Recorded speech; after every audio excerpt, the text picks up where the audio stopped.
Pasi u shliru Kosova, erdha këtu dhe pash një statut tjetër këtu që ishte në këtë vend, ishte një mbretëresh Macedone Serbe, e pyeta profesor Mark Krasniqin, tha çka, ka një simbol të Kosovës shqiptar ky, tha jo, Nën Tereza është simbol i mbar botës. Ajo, kur e pranoi çmimin Nobel në Oslo, tha, tregoj që është shqiptare, me shtetësi indiane, me gjak shqiptar. Thanë që Nën Tereza po vjen, ishte një befasi. Unë ashtu si isha vrap shkova. Në atë kohë fatkeqësisht kemi pas telefona kështu smartphones si me pas fotografit, dhe ishte një ndjenjë shumë interesante. Një grua e vogël, ashtu më duke sikur nana jeme, me rrudha ashtu, me ndjenjën shqiptare, nuk e di si ta përshkruaj. Ishte një farë gjë shumë interesante, shumë e madhe që s'mund ta përshkruaj me fjalë. Mendoj se Nën Tereza duhet të jetë në shtëpia tona, në vendet tona, në qytetet tona, emri i saj duhet të ngritet sa më lart, sepse është krenaria jonë, është gjaku jonë, është respekti jonë, është ajo që na ka hap rrugën në tërë botën. Jam këtu, jo rastisht sot, pranë shtatorës së Nanës Terezë, sepse jam këtu me një djalë i cili ka kontribu për me ardhë Nana Terezë në sheshin e Prishtinës. Me mua është Naim Dodusha. Përshëndetje, Naim. Faleminderit, Naim Dodusha jam, shqiptar amerikan, që nga vitin 91 kam shkuar në Amerikë. Atje dhe jam kthy pas luftës. Naim, unë thashë jo rastisht sot jena tek shtatorja e Nanës Terezë. Ka lindi ideja për me pru Nanën Terezë në sheshin e Prishtinës? Gjatë kohës, sa isha në Amerikë, në atë kohë, me dy vllazën Lek dhe Pashko Gojçaj, ata kishin bërë një fondacion në New York, njerëz që kanë dhënë shumë për Kosovën, dhe pasi u shliru Kosova, erdha këtu dhe pash një statut tjetër këtu që ishte në këtë vend, ishte një mbretëresh Macedone Serbe, e pyeta profesor Mark Krasniqin, tha çka, ka një simbol të Kosovës shqiptar ky, tha jo. Atëherë ata vllazët Gojça më kishin porosit që ta gjejnë një vend të mirë për Nën Terezën, dhe i lajmërova ata, dhe i thashë që kom gjetë vendin pikërisht në midis Prishtinës, në vend një park i vogël, dhe ne pastaj fillum ta renovojmë, folëm me presidentin Rugova në atë kohë dhe u bë hapja e shtatorës me dy korrek, vitin 2002. Ata vllazët Gojça ishin miq të mi, gjatë kohës sa unë isha në Amerikë, që udhëheqa zyrën e Kosovës, zyrën për llobim për Kosovën, për 10 vite aty, ata ishin bashkëpunëtorë të mi, dhe nuk është vetëm sponsorim, pastaj është bollën në Klin nga miku im Ilmin Berisha, është ai sponsor me familjen e tina, dhe në Mitrovicë, dhe në Mpej, dhe në shumë vende tjera.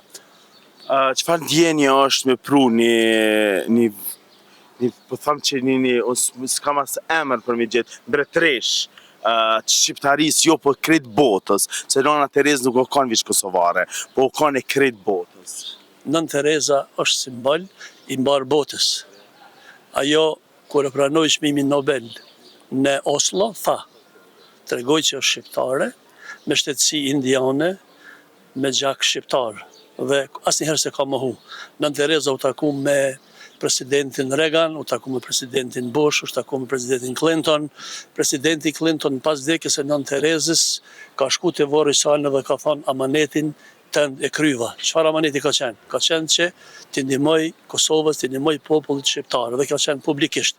Vitin 93, presidenti Rugova dhe edhe unë jam takuar me Nën Terezën, dhe ka qenë një ndër takimet që kur nuk du t'i harroj. Pra, gjithashtu kom qenë dhe kur është bo lumturimi i sajna dhe shenjtrimi i sajna në Vatikan, kemi qenë si delegacion nga Kosova, dhe këto raste, këto gjëra kur nuk harrohen. Pra, Nën Tereza është e shejt për popullin shqiptar, po për mbar botën. Shenjtria e saj, madhështia e saj është shumë e madhe. Ajo ka ngrit emrin e shqiptarëve kudo që është. 2 vite përpara isha në Vatikan, ku në bibliotekën e Vatikanit aty, drejtori i Vatikanit na dha një libër të cilën tha, kjo është një libër shumë interesante për Kosovën dhe historinë e saj dhe për Shqipërinë. Tha, ka të bëjë Nën Tereza dhe komunikimi me Vatikanin e Nën Terezës. Unë disa herë kom dëgju nga disa njerëz, mund të them shqipfolc, kur e nënçmojnë Nën Terezën, kjo është turp i madh. Nën Tereza është e shejt, Nën Tereza është shqiptare, zemra shqiptare, dhe ka bërë atë shumë për shqiptarinë sa nuk mund të shpjegohet. Çfarë ndjenje është ti që e ke përjetu edhe takimin e ke pa për safre, e ke taku Nanën Terezë, ke fol me ta, çfarë ndjenje është? Vitit 93 duket ashtu isha në Zyrë, aty duke punuar dhe më thirrën nga kisha shqiptare në New York, thanë se Nën Tereza po vjen. Ishte një befasi.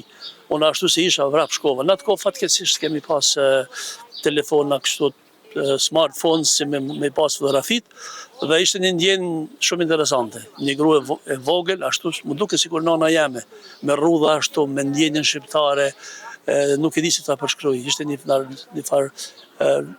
farë gjë shumë interesante, shumë e madhe që s'mund ta përshkruaj me fjalë.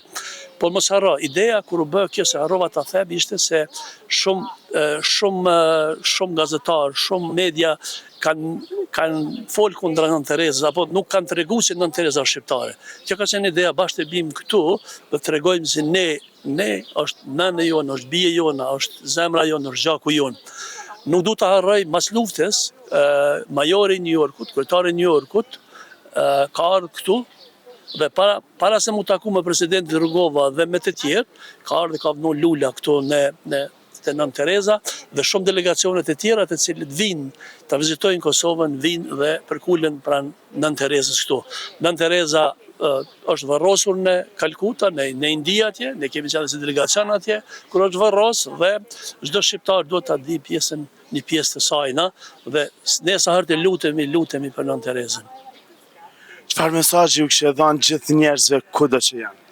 Po mesazh që të respektojmë njëri tjetrin, sepse këto figura të mëdha që i ka vënë kombi shqiptar, duke filluar nga disa papa në Vatikan, Nën Terezën, Ibrahim Rugovën, Adem Jasharin e shumë heroj të tjerë që ka dhënë për këtë vend. Mos harrohen, punojmë shumë që Kosovën ta bëjmë ashtu siç duhet, ashtu që ka lënë amanetin të tjerë, një Kosovë demokratike, një Kosovë me rini, një Kosovë me njerëz të mirë, një Kosovë të zhvilluar ekonomikisht dhe punojmë ditë e natë për të ardhmen e Kosovës. A do të ketë edhe shtatore të Nanës Terezë në mënyrë humanitare, masi komunat tona nuk po mirën sa duhet me këto legjenda, ikonat njerëzimit të shqiptarisë, kështu që unë e kam pyetur, a do të vjen Nana Terezë Ferizaj, Kaçani, Kani Elezi? Po pse mos më marr Nën Tereza për shkak këtë hapësi këtu që është, e kemi rregulluar ne. Shpresoj dhe besoj që dhe komuna Prishtinës ka me rregullu pak më mirë, një herë kemi bërë një renovim para 2 viteve kemi bërë ne, unë me familjen time dhe shpresoj dhe besoj që komuna do të kujdeset të jap një rëndësi pak më të madhe kësaj shtatore këtu, që na nderon shumë. Mendoj se Nën Tereza duhet të jetë në shtëpijat tona, në vendet tona, në qytetet tona, emri i saj duhet të ngritet sa më lart, sepse është krenaria jonë, është gjaku jonë, është respekti jonë, është ajo që na ka hap rrugën në tërë botën. Dhe nuk mund të bëjë një njeri më shumë se çka bëj ajo për njerëzimin dhe për shqiptarët, sepse vetë fakti se ajo Gonxhe Bojaxhiu është shqiptare.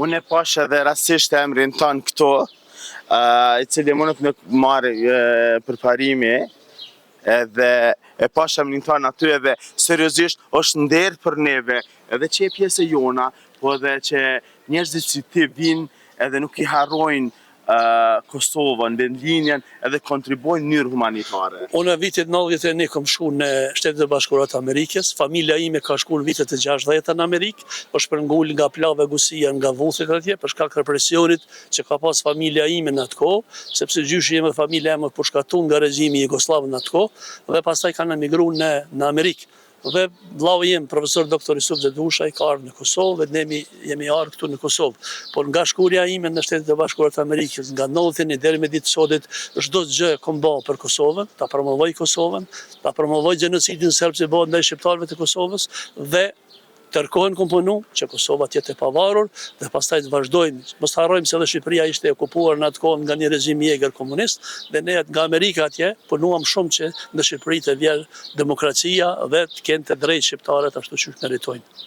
Faleminderit që ishe pjesë e jona. Respekt, ju përgëzoj juve, bëni shumë emisione të bukura të mira, shpesh herë bëni edhe pak shakasen, po në fund dalin shumë mira, kupton? Po dina mu bë dhe serioz. Po, tash besoj se mund të jeni edhe serioz. Ju të dashur me që rrini me neve sepse gjonat e mira i sjellën veç na Kosova Info ju informon për çdo gjë.